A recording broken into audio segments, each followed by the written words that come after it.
Hola, me da gusto saludarles. Eh, para mí es un honor estar en esta sección participando en el evento de la MIB, como todos los años. Este año se llama Generando Fortalezas y Oportunidades ante Nuevos Escenarios Económicos. Y pues para mí es un honor representar a Franklin Templeton con un súper expositor. Además es un tipazo, es un buen amigo y yo estoy seguro que será del agrado de todos ustedes. Muchos de ustedes ya lo conocen porque, pues bueno, eh, nos ha platicado en otras ocasiones, pero la mayoría de ustedes pues no lo conocen y por eso les voy a leer su currículum. Kim Katechis es el estratega de inversiones del Franklin Templeton Institute. Aunque no parezca, Kim tiene más de 3 décadas de experiencia en inversiones. Él entró en Martin Currie como gestor de portafolios. Martin Currie es uno de las boutiques de Franklin Templeton, como gestor de cartera de mercados emergentes. De ahí, pues bueno, evolucionó su puesto, llevó riesgos para riesgos geopolíticos para la compañía y pues bueno, habla muy bien varios idiomas. Es el políglota que conozco, que sí habla con fluidez español, portugués, griego, francés, ruso, alemán, italiano. Tiene además un MBA en la Universidad de Sterling. Y pues hoy nos va a hablar de la pugna política mundial y cómo nos afecta. Y pues bienvenido, Kim, y muchas gracias por tu tiempo. Kim está basado en Edimburgo y pues gracias por tu tiempo. Gracias a ustedes todos por prestar atención.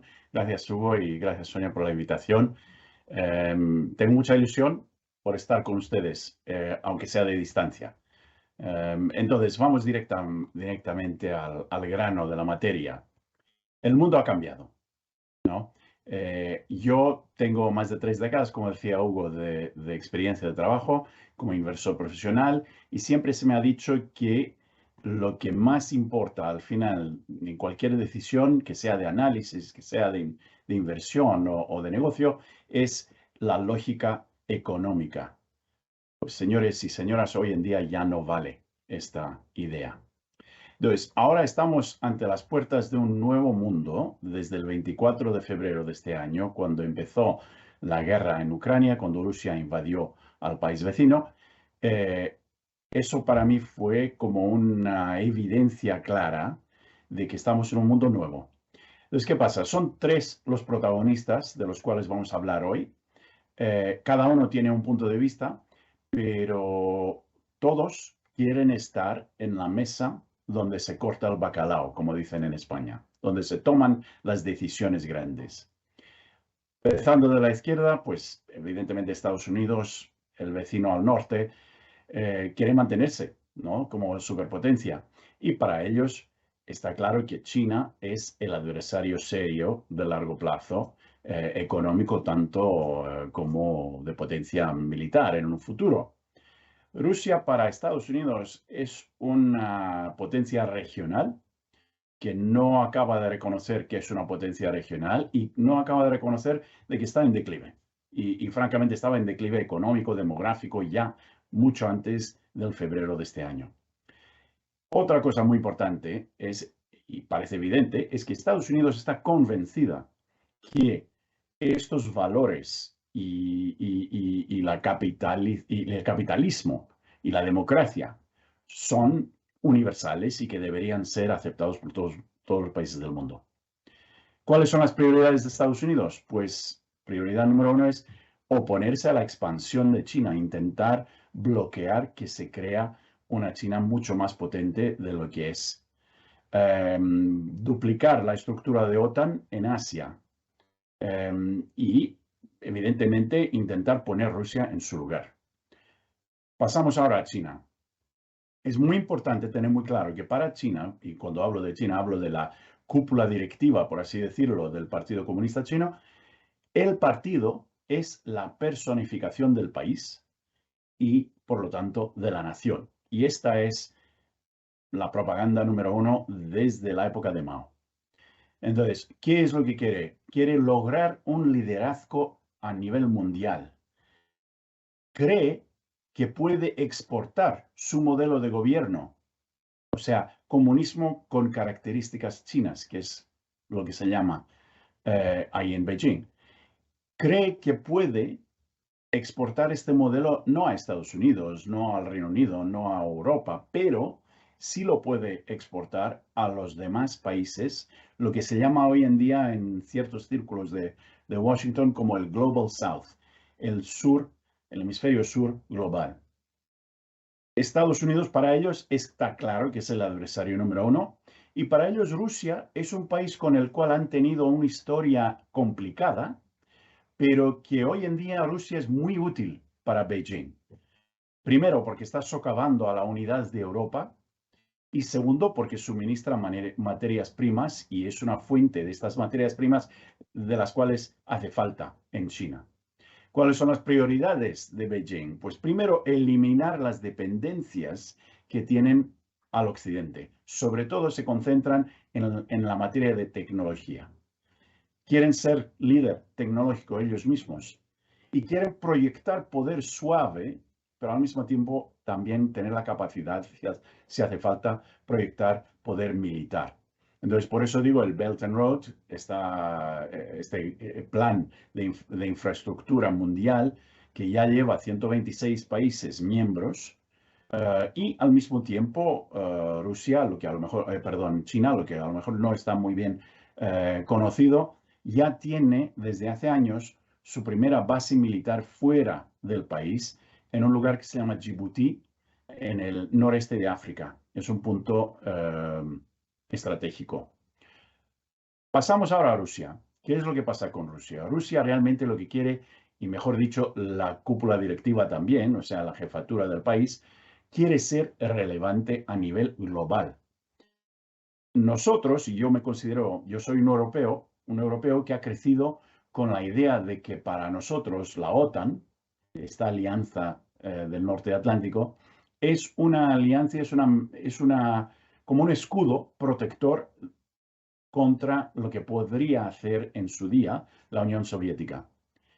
Para Moscú, la OTAN no es un escudo y la propaganda hacia su propia población ha sido continua desde que han tomado las riendas del país Vladimir Putin hace 20 años. Lo que está diciendo siempre es que OTAN es una amenaza existencial a Moscú.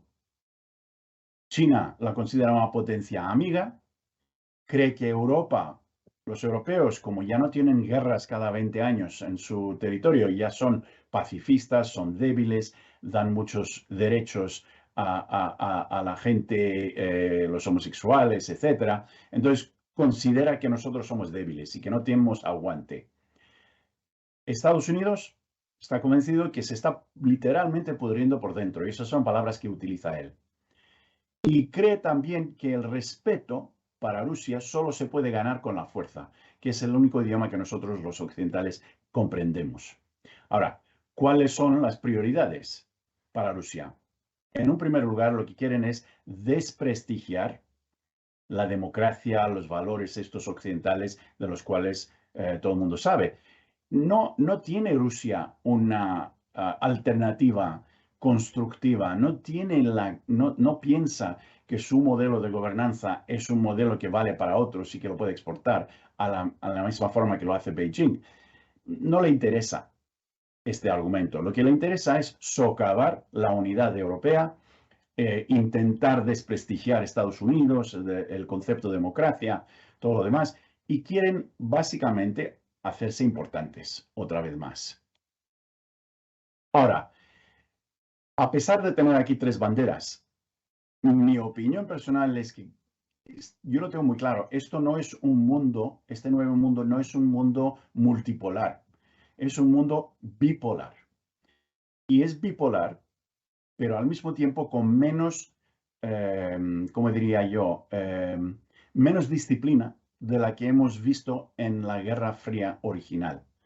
En aquella Guerra Fría, durante décadas, los aliados de Estados Unidos estaban muy disciplinados y se movían todos juntos. Lo mismo los aliados de la Unión Soviética.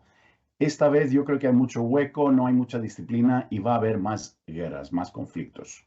De hecho, ya esta semana vimos una entre Armenia y Azerbaiyán.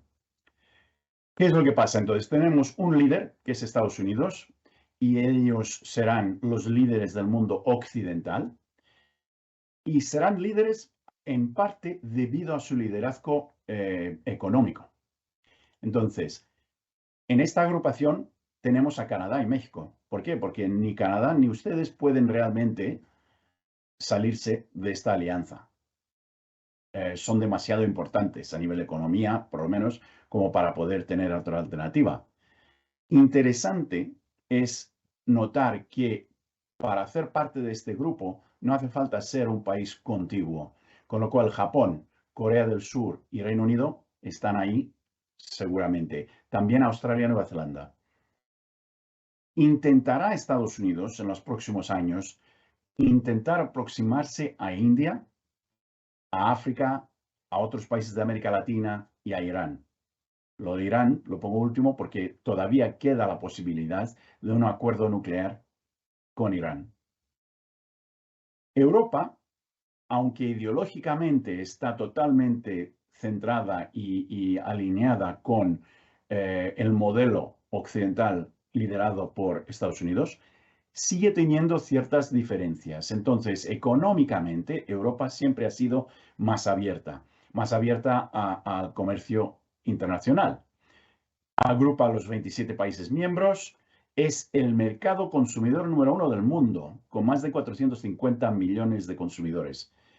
Como consecuencia, lo que Europa ha conseguido, a diferencia de Estados Unidos, es ser el que establece las normas internacionales para cualquier especificación de cualquier bien que esté comercializado, incluso regulaciones, como por ejemplo en la materia de la energía verde.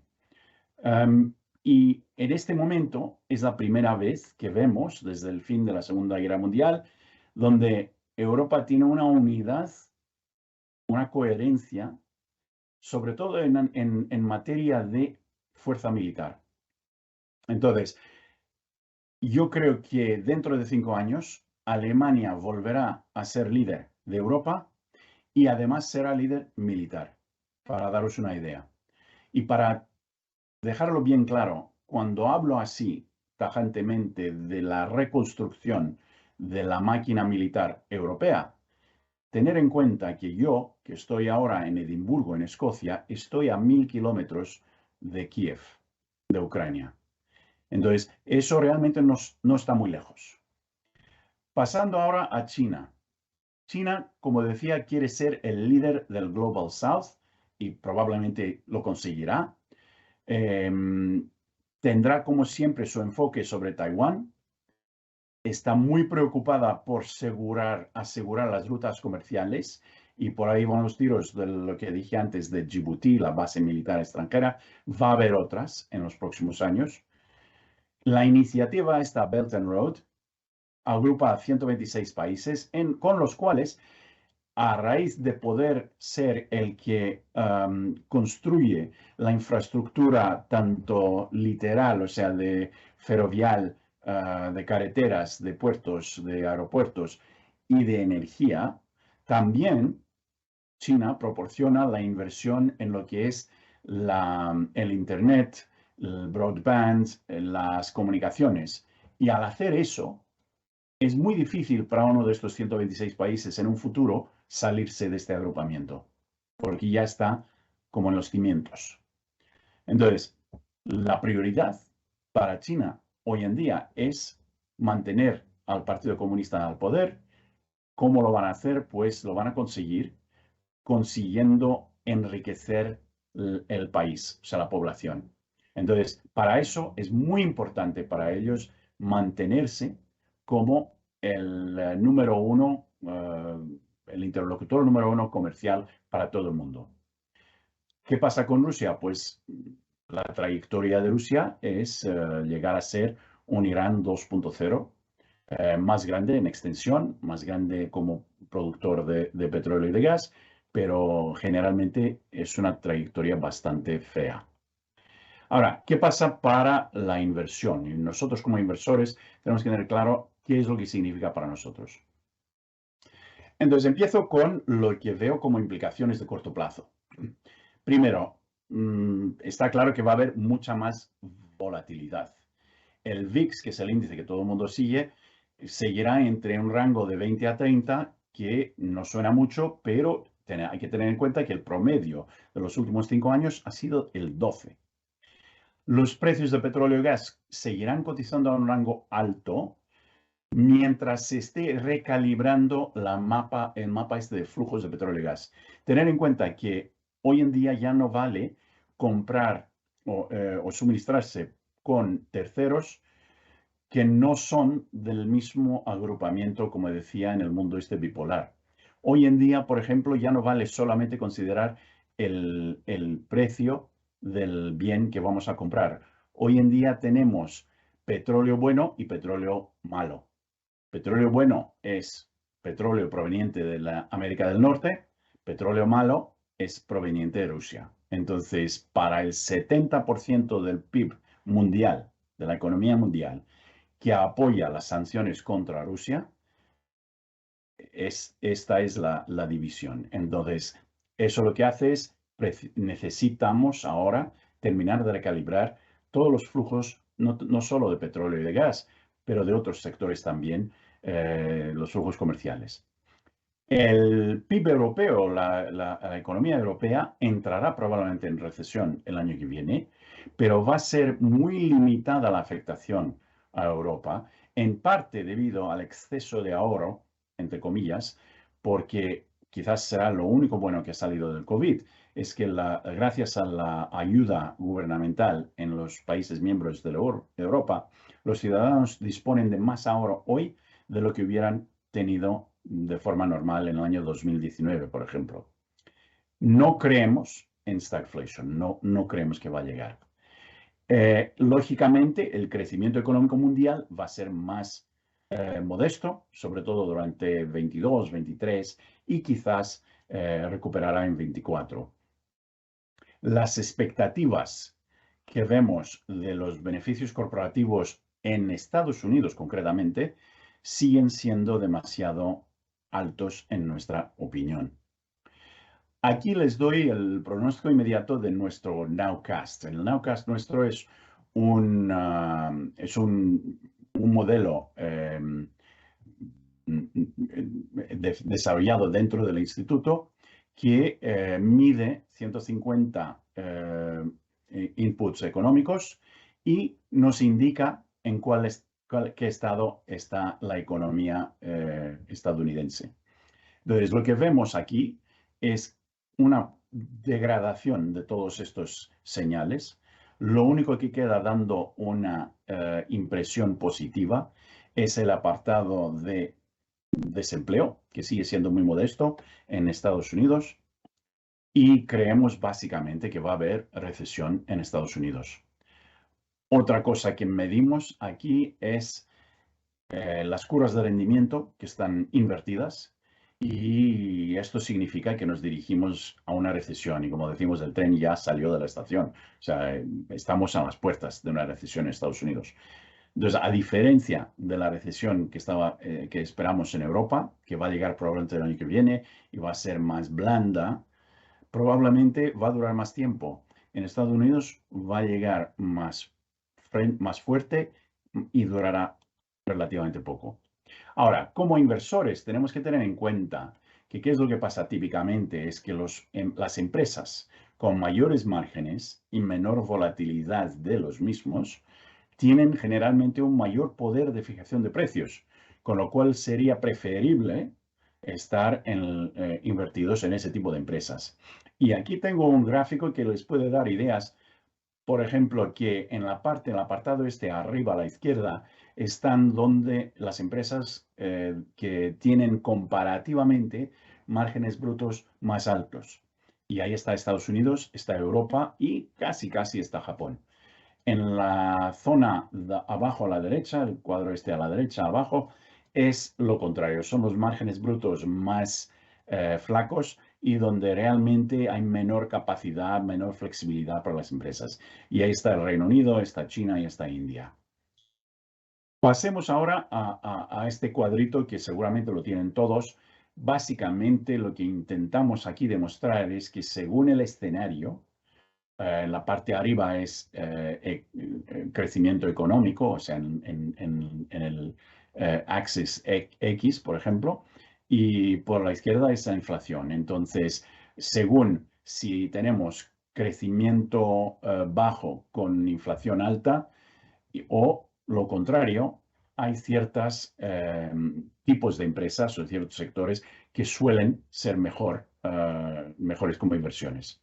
Pasando ahora a largo plazo. Quiero que quede bien claro, estas sanciones que acaban de colocarse a Rusia son estructurales. Tardarán muchas décadas en quitarse. Incluso si el próximo líder de Rusia es una persona democrática, liberal, amiguita y todo eso, yo no creo que esto se quita fácilmente. Lo que sí va a hacer Rusia es va a intentar aumentar comercio con China. Lo que pasa es que ahí la relación es muy desigual.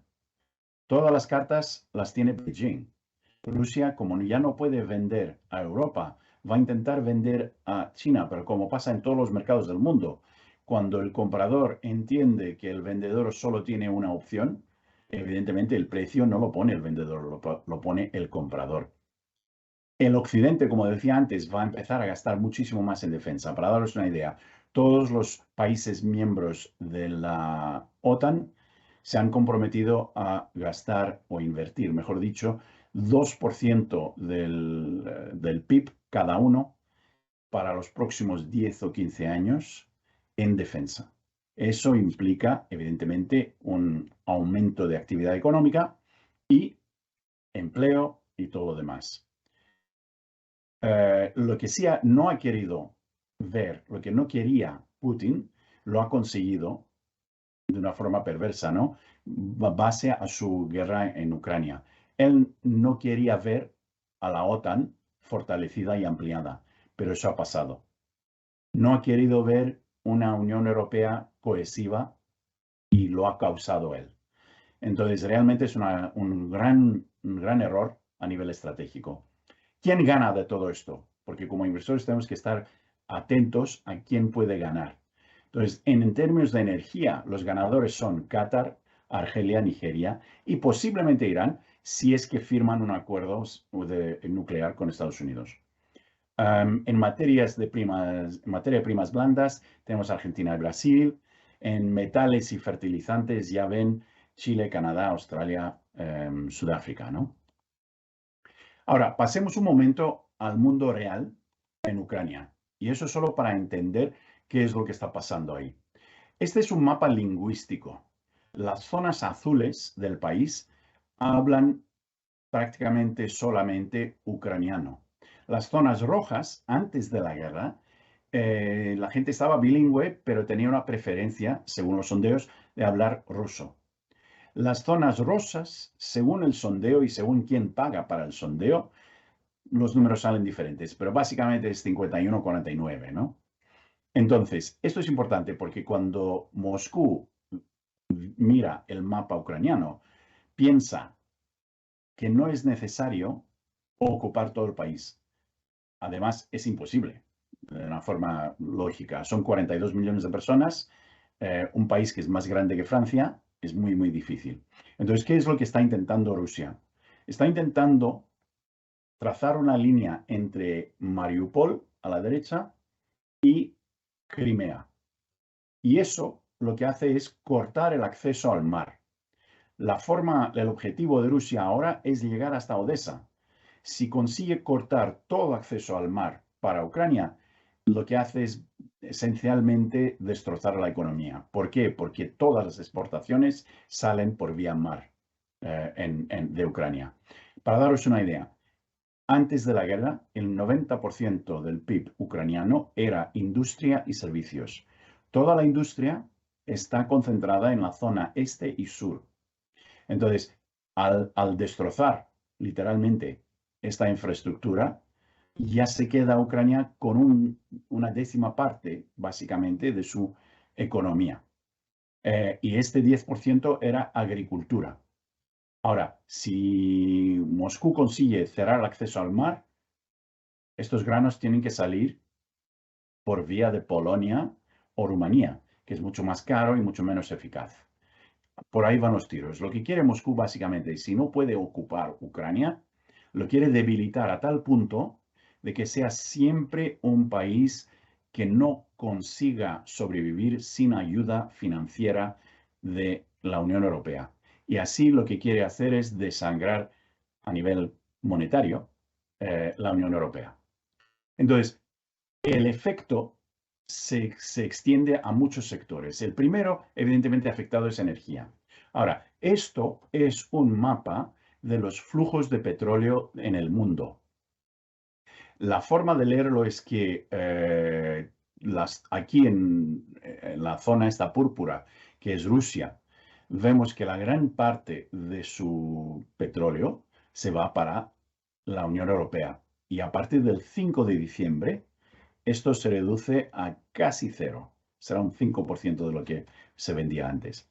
Ahora, tener en cuenta que al tratar el petróleo ruso como un petróleo no tocable, intocable, eso implica que hay que rediseñar todo este flujo. Este flujo se ha perfeccionado a base de 49 años. Y doy aquí el 49 años porque vamos atrás hasta el año 73, cuando hubo el embargo de las exportaciones de petróleo a Estados Unidos por parte de la OPEP. Y en aquel momento, como solo el Medio Oriente, solo Arabia Saudita, los Emiratos Árabes eran los que tenían casi el monopolio del petróleo, pues en cuestión de días subió el precio un 400%. Entonces, evidentemente, eso desencadenó una recesión importante en el Occidente. Hoy en día no es posible tener este mismo efecto. Ahora pasamos al mapa del gas natural. Y aquí la forma de leerlo es que las líneas rojas son gaseoductos y las líneas azules son flujos por vía de gas natural licuado. Y evidentemente, la flexibilidad del gas natural licuado es una gran ventaja. Y como verán aquí otra vez, Rusia es la zona esta púrpura, realmente no tiene capacidad para mover el gas que nosotros los europeos vamos a dejar de comprar y venderlo a China. Hay que volver a construir a un precio muy importante y realmente tardará años otros gaseoductos que van hacia China. Y cuando lleguen a China, China decidirá qué precio pagará. Con lo cual es un movimiento realmente muy destructor de valor económico. Ahora, aquí lo que sí quiero dar es un poco más de detalle para que entiendan cómo Europa puede reemplazar el gas ruso. Nosotros llevamos en Europa 70 años comprando gas ruso, incluso en la época de la Unión Soviética. A mano izquierda, 155 billones de metros cúbicos es el volumen que compramos de Rusia el año pasado. A mano derecha ven que las estimaciones conservadoras dicen que vamos a bajar a 35.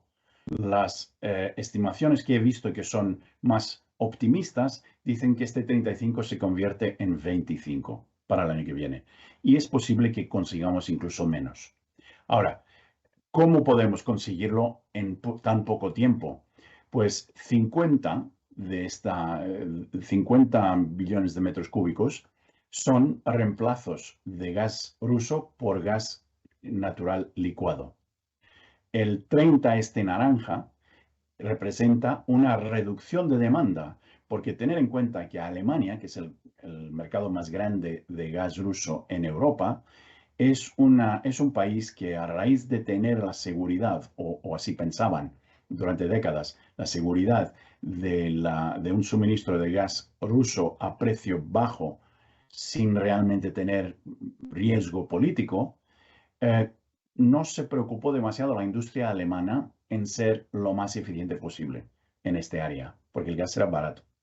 Entonces, hoy en día se ha convertido en una urgencia y se calcula que por lo menos 30 billones de metros cúbicos se van a desaparecer del mapa porque es una reducción de demanda. El 20 que vemos ahí en azul representa lo que se puede reemplazar en muy corto plazo por vía de energía verde y concretamente eólica. El 20 de arriba, el gris, es lo más fácil de todos y eso ya pasó. Entonces eso representa dos gasoductos que vienen desde Argelia a Italia y España. Los dos tenían capacidad que no estaba siendo utilizada. Entonces se firmó un contrato para un volumen adicional, se abrieron los grifos y directamente tenemos 20 BCM a nuestra disposición. Una cosa muy importante para tener en cuenta es que antes de esta guerra, la Unión Europea ya tenía un proyecto que se llamaba el Green Deal, o sea, el Acuerdo Verde, para descarbonizar Europa. Y probablemente duraría unos 12 a 15 años en realizarse.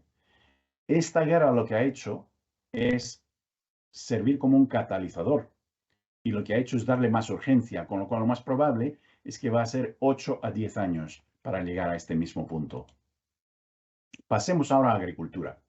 Todo el mundo sabe que el trigo ruso y ucraniano es muy importante para muchos países. Los mayores importadores están a mano izquierda. La forma de leerlo es que Rusia es el color púrpura y Ucrania el naranja. Y ven que Bangladesh un 50%, Egipto el 85% de sus importaciones de trigo vienen de estos dos países, Indonesia casi el 30% y Turquía el 80%. Entonces, muy importantes estas fuentes para la alimentación del país. Los inventarios de trigo, a mano derecha, hay que verlo de la siguiente forma. El color púrpura representa el consumo anual medio de estos países. Y tenemos aquí otra vez Egipto, Turquía e Indonesia. El color verde a la derecha de cada columna representa cuánto es el stock, o sea, cuánto existe ahora disponible. Y realmente representa como 2 meses de consumo. Pasemos a maíz y es la misma historia. Tengo dos países ahora de distintos tamaños, distinta situación. China, por un lado, es el cliente número 1 para maíz ucraniano y ven que las columnas, los números estos en color púrpura, que es el consumo anual, equivalen más o menos a lo que existe en stock, el verde. Para Egipto es otra historia. Y tener en cuenta que en Egipto el producto alimenticio básico es el pan árabe. El precio del pan en Egipto no ha cambiado desde el año 89. ¿Por qué? Porque sucesivos gobiernos han preferido subvencionar el precio que arriesgar la paz social. Ahora, una cosa que quería dejar bien clara aquí. A mano derecha ya ven que el índice del precio de carne va subiendo, la producción mundial de carne va subiendo. Tener en cuenta que estamos ahora hablando de gente que se muere de hambre en África o en países pobres porque no tienen acceso a los cereales.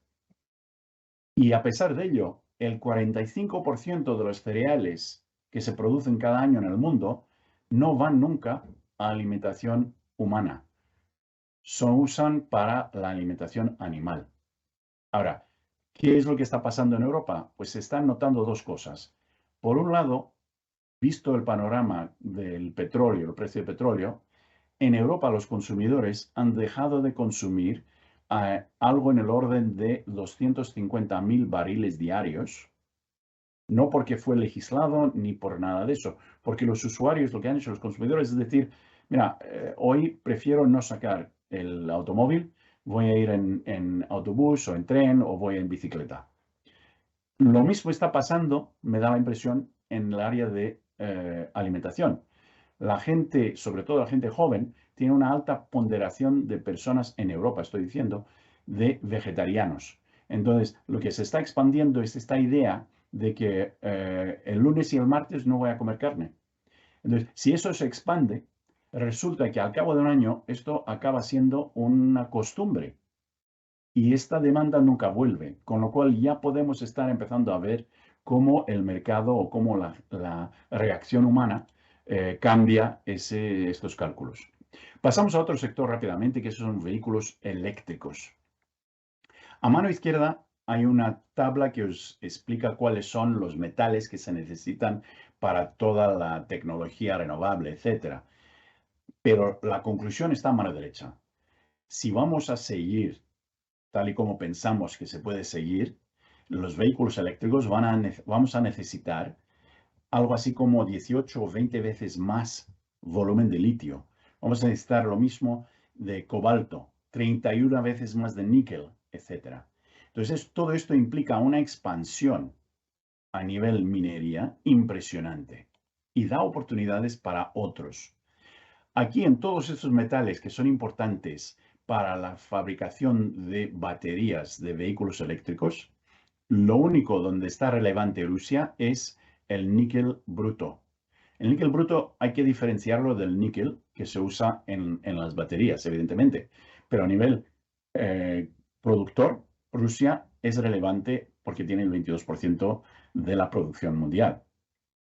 Lo que pasa es que detrás de ellos está Australia con 16, Canadá con 11, Noruega con 10. Hay muchos países que pueden ver que estos eventos para ellos representa una gran oportunidad. Pasemos ahora a un sector ligado, que es semiconductores. Aquí lo único que hay que enfocarse es lo siguiente. Para fabricar semiconductores se necesita gases nobles, incluyendo neón. Y de toda la producción de neón mundial, Ucrania, 3 empresas ucranianas, representaban el 70% del suministro global de neón antes de la guerra. 2 de estas empresas están en Odessa y otra en Mariupol. Mariupol, habrán visto que en abril ya se rindió a las fuerzas rusas después de haber sido bombardeada a tal grado que se calcula que 85% de los edificios ya no existen. Entonces, evidentemente, esto causa un problema para el suministro global de semiconductores. No significa que no se pueden fabricar el gas neón en otro lugar, pero dura tiempo en conseguir recalibrar los suministros.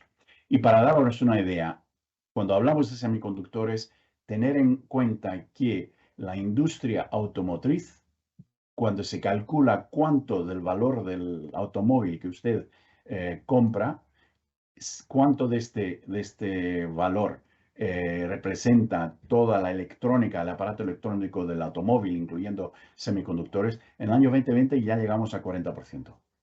Y cada vez este componente va a ir subiendo en valoración, ya para daros una idea que es lo importante que es. Pasamos ahora rápido a metales. Esto es un mapa del mundo que intenta distinguir cuáles son los países que más alta dependencia tiene a las importaciones de Rusia, Bielorrusia y Ucrania. Y como vemos, Estados Unidos tiene el 22% de su platino de Rusia, Reino Unido 25%, etc. Ahora, dámosle el otro lado de la moneda y ver quiénes que tienen metales que puede ser alguien que puede beneficiarse de esta situación. Y vemos que en una serie de metales tenemos ya otros países productores que pueden conseguir beneficiarse. Pasando ahora a largo plazo, ¿qué significa todo esto? No hay que olvidar que lo que estamos comentando ahora es un ejemplo de una envergadura importante, evidentemente, pero es un ejemplo solo de cómo la geopolítica puede impactar los rendimientos de nuestras inversiones para nuestros clientes. Y aquí lo que tengo identificado son varias olas, las llamo olas, que también tienen un efecto. Y estas olas va cada una independiente de la otra, pero muchas veces se van cruzando y crean realmente una tormenta para los inversores.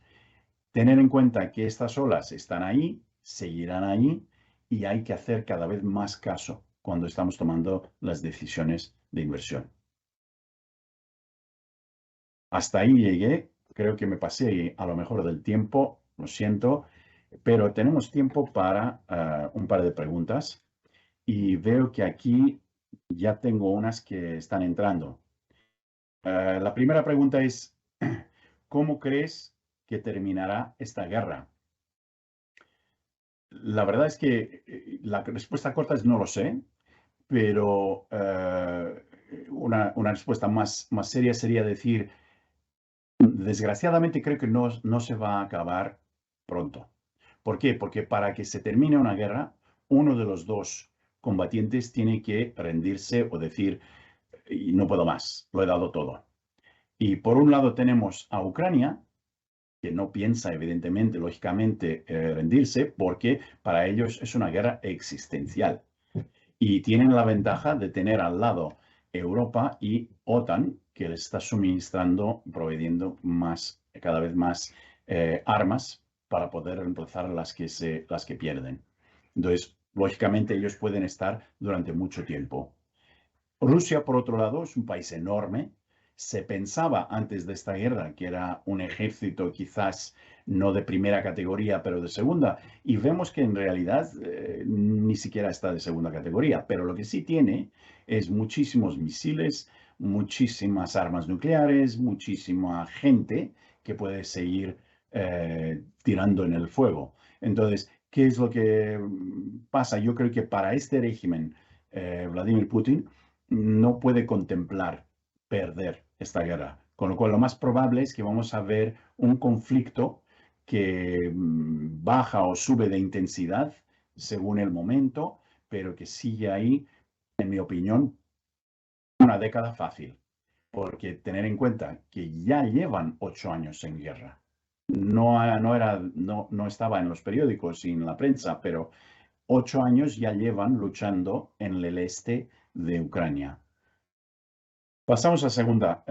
¿China va a invadir a Taiwán? Muy buena pregunta. Mire, vamos a separar las cosas. Primero, ideológicamente, Beijing, la cúpula directiva del Partido Comunista Chino, se ha pintado en una esquina. O sea, básicamente se ha acorralado ella misma al hablar tanto y al dejar bien claro que para ellos Taiwán es una línea roja, como dicen. Entonces, ¿qué pasa?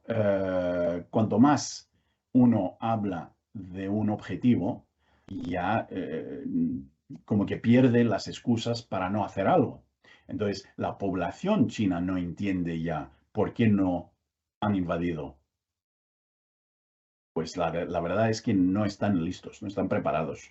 El ejército se está modernizando y saben, la lectura que han hecho de la guerra de Ucrania es por lo menos 2 puntos que han sacado de conclusión.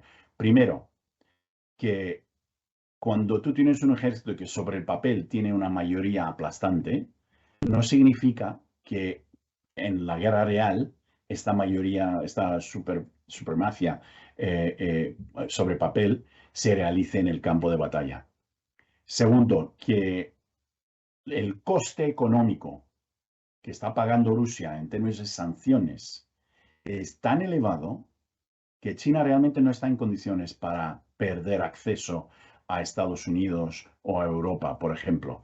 Estos dos países, o sea, Europa, la Unión Europea y Estados Unidos, representan los dos juntos 32% de las exportaciones chinas. China es un país que todavía necesita crecer la economía a base de exportaciones. No pueden arriesgar esto. Por eso yo creo que China en un momento dado va a intentar persuadir a la gente de Taiwán a entrar, pero la verdad es que no pienso que van a intentar invadir.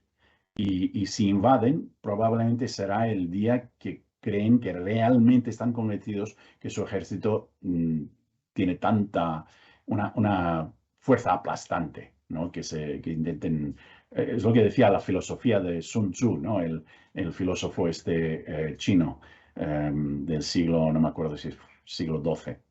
Y la siguiente pregunta, ¿Europa va a entrar en recesión? Yo creo que esta ya la toqué un poco. Pensamos que va a haber recesión en Europa el año que viene. Va a ser más blanda que la recesión en Estados Unidos, pero por contrario va a durar más tiempo, probablemente un año o dos. ¿Cómo ves el panorama para los inversionistas en ESG?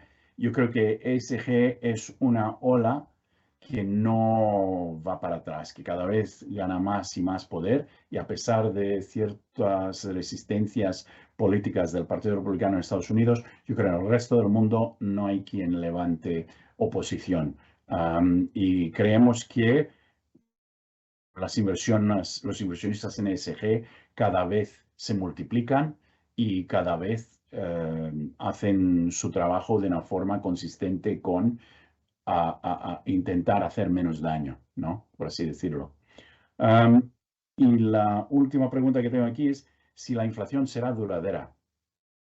Difícil de contestar porque en cada país la inflación viene de otro lugar, ¿no? En Europa creo que no va a ser duradera porque, por un lado, está básicamente alimentada por el petróleo y el gas. Y como creo que dejé claro, las expectativas que tenemos es que el petróleo y el gas se va a apaciguar este crecimiento de los precios dentro de 12, 18 meses más o menos.